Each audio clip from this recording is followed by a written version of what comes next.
Bom dia, você que me assiste. Deus abençoe todo o teu dia e toda a tua família no nome de Jesus. Vamos orar ao Senhor juntos? Senhor Deus, no nome de Jesus, te agradecemos por esse dia, por mais uma palavra que vem do Senhor. Obrigado pelo período de oração que tivemos para orar, ó Deus, por aqueles, ó Deus, que nos assistem, que assistem esse vídeo, pedindo ao Senhor que lhes dê graça, conhecimento, sabedoria e domínio próprio, Senhor, no nome de Jesus, que haja todo o crescimento no Senhor para estabelecermos a vontade do Senhor nas nossas vidas. Assim nós oramos no nome do Senhor Jesus. Amém. Eu desejo que você seja muito feliz e vamos ler a palavra de Deus e então entraremos no título da mensagem. Está em Atos capítulo 26, nós vamos hoje fazer um relato do 25, terminando em 26, e amanhã, se Deus quiser, estaremos no capítulo 27. Bom, estamos quase terminando o livro de Atos. O versículo 22 do capítulo 26 diz assim: Mas, alcançando o socorro de Deus, até o dia de hoje permaneço, dando testemunho tanto a pequenos como a grandes, não dizendo nada mais do que o que os profetas e Moisés disseram que devia acontecer. Aí o 27, nós lemos o 22, o 23 diz assim: isto é, que o Cristo devia padecer e, sendo o primeiro da ressurreição dos mortos, devia anunciar a luz a este povo e aos gentios. Aí o versículo 27, crês tu nos profetas, ó rei Agripa? Bem sei que crês. Glória a Deus pela palavra de Deus lida. Estou muito feliz por poder ler com você a Bíblia e motivar você a ler a Bíblia todos os dias. Vemos a imagem, então, atrás do rei Agripa, de um filme, dando a oportunidade de Paulo a se declarar a ele. Então, nós entendemos que no capítulo 25, Paulo, então, é levado à presença dos judeus e de Festo. Festo era o governador que foi substituir a Félix, o ex-governador que era corrupto, que, por sinal, era casado com a filha do pai deste rei Agripa aí. Então, este rei Agripa e a esposa de Félix eram irmãos. Também estava com ele aí Berenice, nesta reunião, aí que Paulo se pronuncia, e a irmã dele também, Berenice, ao passo que diz os historiadores que ele cometia incesto, ou tinha relações sexuais com esta irmã Berenice, mas isso é a história dos historiadores e estudiosos, que ela então, ao falecer o marido, ficou viúva e foi morar então com o irmão, só que os historiadores dizem que eles tinham relações. Paulo não entra nesse assunto aí, porque o assunto que trazia Paulo ali era outro, ao passo que João Batista condenou a atuação de Herodes Antipas, porque tinha a mulher do irmão com ele e por isso João foi decapitado. Paulo então chega ali e diante de Festo então reúne com o rei, porque o rei foi fazer uma visita a ele. Imagina a honra que tinha esse Festo, ao ponto de um rei fazer uma visita a ele quando ele estava governando ali em Cesareia. E o que ocorre é que Festo, então, sem saber o que fazer, como Paulo apelou que queria ir ao tribunal de César ou ir à presença do imperador Nero, ele então não sabia como fazer o relatório, porque antes o relatório que veio a Félix foi do comandante de quem era Paulo, E então Paulo, sendo cidadão romano, teve os seus direitos de prisão domiciliar, apesar de que ele não poderia ser considerado um prisioneiro de verdade, por ser um cidadão romano e não ter pecado algum contra Roma. Se você continuar comigo os estudos mais tarde, você vai entender a razão de que Paulo foi, então, martirizado. Mas nós vamos chegar lá num futuro. Nós estamos caminhando passo a passo no livro de Atos e vamos ser fiéis à palavra de Deus. Então, quando Paulo é dado a palavra, o rei deixa ele falar e diz: olha, você tem liberdade para se pronunciar. E ele começa a pronunciar. Ele diz ao rei o seguinte, olha, tu conheces bem do que eu vou falar. Eu fui fariseu dos fariseus, eu fui o pior entre eles e eu entendo perfeitamente o sentimento desses judeus querendo me matar. Eles tentaram botar a mão sobre mim por causa do que aconteceu comigo. O que aconteceu é que eu, sendo o perseguidor e o pior deles, eu levei muitos às prisões. Eu era pior do que esse sacerdote, do que o sumo sacerdote. Eu gostava de levar o povo à morte, consentiam quando eles morriam. Mas aconteceu um fato, rei. Ao caminho de Damasco eu vi Jesus. E esse Jesus que ele estava falando, todos sabiam que ele tinha sido crucificado e enterrado, e não aceitavam a ressurreição dele. Mas ele diz, rei, tu és fariseu como eu sou. Então, tu fosse ao judaísmo, né?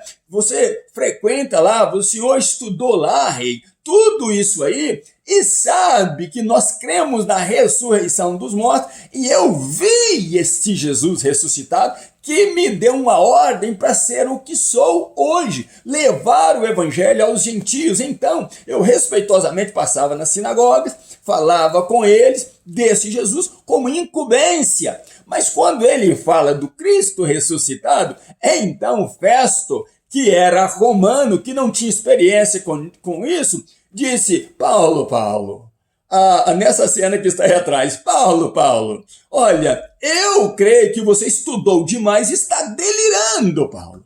E então, Paulo diz o seguinte, não estou delirando, excelentíssimo governador, não estou delirando. O rei Agripa sabe exatamente do que eu estou falando. Né? E quando Paulo fala isso, o rei Agripa sabe exatamente do que eu estou falando, que ele expôs todo esse movimento de Cristo, né, ressuscitar, da ressurreição, do plano de salvação. Então o que acontece é o seguinte, ele vira para o rei Agripa e faz essa pergunta que eu fiz. Paulo havia falado o seguinte, olha, rei, eu só prego aquilo que Moisés disse e que os profetas disseram. Como ele tinha comentado sobre isso aí, ele faz uma pergunta para o rei dizendo, rei, crês tu nos profetas? Aquilo ali chocou o rei, né? Porque, na verdade, creria o rei mesmo nos profetas? Então, o que acontece? Nós entendemos que essa pergunta aí mexeu com o rei, mexeu com o sentimento dele. E ele disse, eu creio que agora este Paulo está tentando me converter. Ele vai me levar para o livro e vai me converter da crença dele, do cristianismo dele. E ele então pergunta, Paulo, você pensa que com uma pregação pode me converter ao cristianismo? E Paulo diz então, rei, não só o Senhor, mas eu gostaria que todo este magistrado que estava reunido ali, Festo, chamou os militares, as autoridades máximas de Cesareia, né, para que todos reunissem ali. Tinha muita gente importante ali para se cumprir a palavra que Jesus diz lá no princípio, quando ele falou para Ananias, vai lá, restaura a vista desse homem, unge esse homem,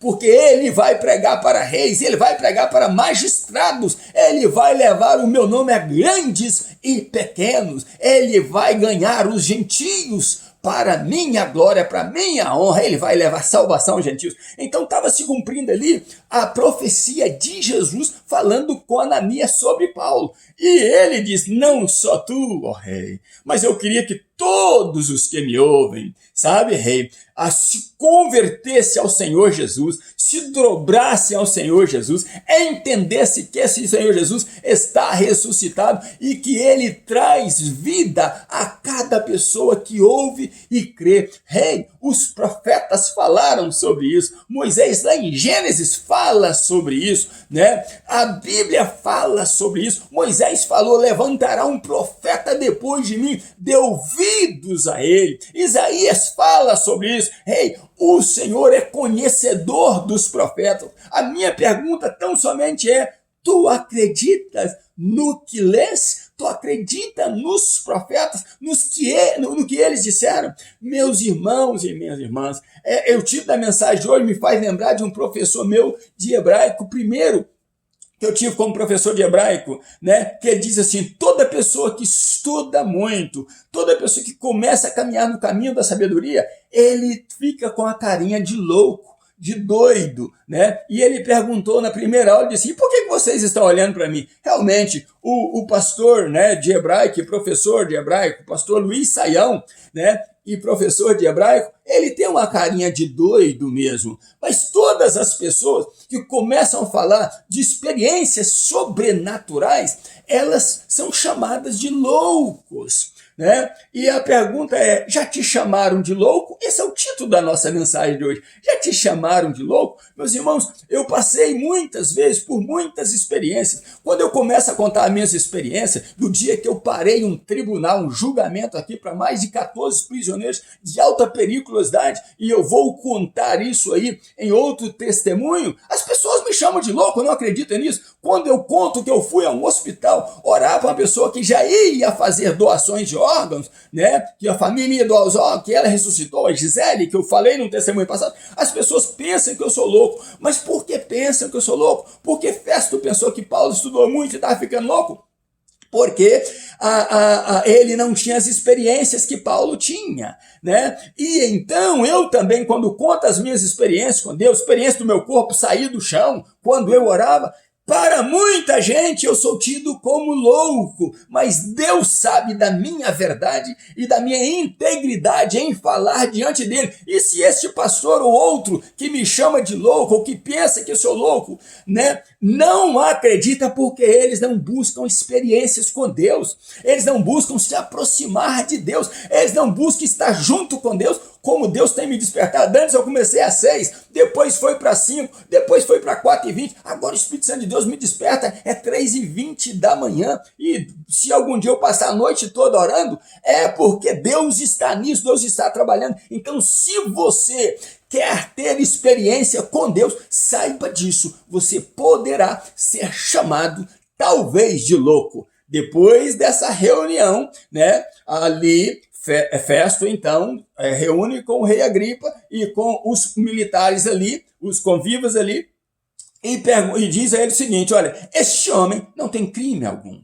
Se ele não tivesse pedido para ir à audiência com Nero, com o imperador, ele deveria ser livre agora, ser solto agora, sair aí para pregar o evangelho. E isso aconteceu com Paulo mais tarde. Então, o que acontece? Siga comigo nos estudos, nós vamos aprender juntos a palavra de Deus, ponto a ponto na palavra de Deus. E eu quero que você cresça no conhecimento da graça do Senhor diante de Deus e diante dos homens. Mas eu te motivo uma coisa: nada acontece sem oração. Por isso é que eu oro primeiro por 1h30, 2 horas, não importa o tempo, de joelhos. Depois é que eu vou então estudar por mais 1 ou 2 horas consecutivas, para depois ter uma palavra de Deus para você. Esta é a palavra de Deus para você. Você vai ser chamado talvez de louco, mas o que importa é você caminhar com Jesus. O que importa é você crescer com Jesus e fazer a vontade de Jesus. Olha,